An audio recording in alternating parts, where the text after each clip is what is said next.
جب غلبہ ہوگا احمدیت کا تو اس میں کئی ملک جس میں بادشاہت ہوگی، جمہوریت ہوگی، اس وقت ان ملکوں میں احمدیت کا کیا رول ہوگا؟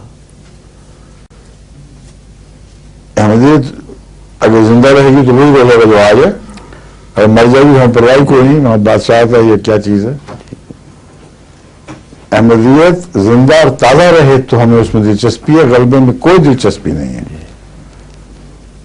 لیظہرہ کہہ کے خدا تعالیٰ نے اتنا یقینی طور پر اس بات کو دکھا دیا ہے کہ محمد رسول اللہ کو غلبہ عطا کرے، اور یہ غلبے کی ویسے بات ہی کوئی نہیں ہے، اور ادیان پر غلبہ عطا کرے تو محمد رسول اللہ تو زندگی کا نشان ہے۔